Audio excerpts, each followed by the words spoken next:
It has been an interesting year, that is for sure.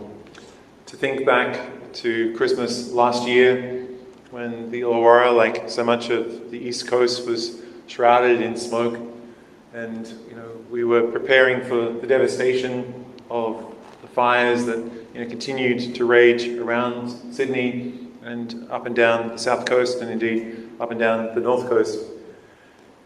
And then 2020. We thought as it began that the worst of it was over and that things could only get better from there. And yet, through this year, we've experienced, so many things that have just, rocked us. And of course, here in Australia, thank God, we've been so much sheltered from the very worst of what the coronavirus has had in store for others. And so we gather today, caught up in all kinds of emotions, all kinds of expectancy, all sorts of things that can be lost and can be shattered. When I hold up this glass, now it's about halfway down the measure of water. So how would you describe the quantity of water in the glass? Is it half full? Any who are saying it's half empty? Okay, because that's the description, and when you say a glass is half full, what kind of person is that? An optimistic kind of person. And if the glass is half empty, more pessimistic indeed. I don't know, has 2020 been a glass half full or a glass half empty kind of year? I mean, if you want to nerd out, of course, the glass is always full. It's just got water and air to fill out the substance. My brother is an engineer, and he would tell me, no, the glass is just twice as big as it needs to be. So we should just make the glass smaller for it to work. But that idea of pessimism and optimism, I think, can shape and mark us as a Christian people as well. As Christians, what should we be? Should we be pessimistic? Because we know the reality of sin. We know the reality of the way that we fail to love God, to fail to love others. We know the needs that are in our world. This parish is so strong on the environmental issues. And we know that even in the midst of the pandemic, when we had such hope that when industry shut down at the beginning of the year and global CO2 levels began to fall, and we thought, yes, finally we're beginning to see the effects of clean air, and we're able to see what happens when we don't work together, when we're able to stop all of those industries. There is some sense of hope, some sense of optimism in that. But above all, there has been this sense of pessimism. I mean, there can be a case for optimism. There can be that sense, well, God has got this. There is this sense that, it will all work out for well in the end. In fact, I think as followers of Jesus, neither position is really adequate. Neither pessimism or optimism is sufficient for a person who's following Jesus.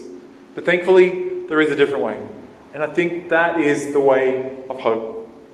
The thing about optimism is that it's just in circumstances and situations.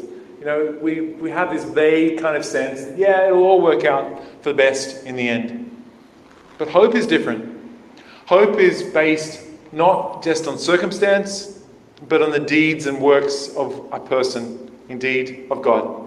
We know that God has been faithful in the past, and so we can trust and know that God will be faithful in the end. That God will see all these things and bring it to completion. And that's why we can have hope. That's why we can have a sense of completion and trust in God.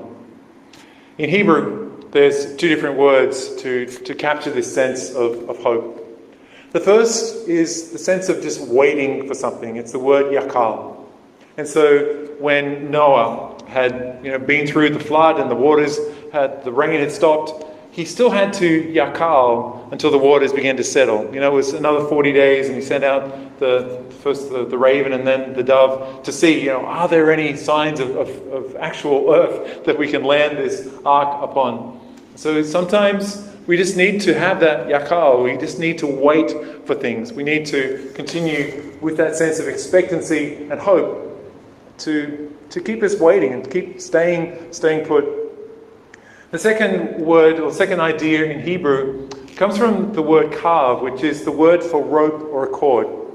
Now, when you pull a rope or a cord tight, there's a tension that develops in that. It's the stress that we all feel when you go shopping in the last few days before Christmas. All of the tension that is there. So that tension in the rope, in the kav, is called the kaval. The kaval. And that's, this sense of expectancy. We know that there's this energy that's around us. And it's this longing that we have. God is answering both of those. Sometimes He's asking us to have that sense, just wait. Just continue to stay the course. It won't be revealed straight away. So you'll need to yakal, you'll need to just to wait a little bit longer. Sometimes we're so overwhelmed by the tension that is surrounding us. And yet both of those are, there's this hope and this sense of expectancy. The power of hope is that it can drive us. The power of hope is that it can guide us into a future. When we have hope that is guided by God and God's kingdom, then everything becomes possible. There's this joy and this expectancy that fills our lives and shapes us. And that's what we celebrate as we gather for Christmas. Not just something that happened in the past, but the glorious hope and the future of this promise that will shape us if we let it. Will shape us if we continue to grow in our relationship with God. Jesus, we hear the prophecy about Him from Isaiah 9 to 9. And that beautiful sense of Jesus being the Prince of Peace, the wonderful Counselor, the mighty God, the one who will bear the weight of the government upon His shoulders, the yoke of that. And we know that Jesus fulfilled that desire of the Messiah, not by overthrowing the Romans, but by taking the weight of the cross upon Himself. He bore that weight for us in order that we might find hope, in order that we might find our life in Him. Hope can seem crazy at times. Hope can just seem, wishful thinking.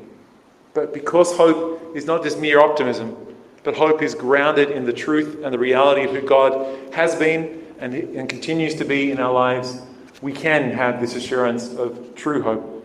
So today, because of the birth of Jesus, because God has come among us, we can have this hope, we can have this expectancy, we can be filled with this joy, this delight, and this wonder in God.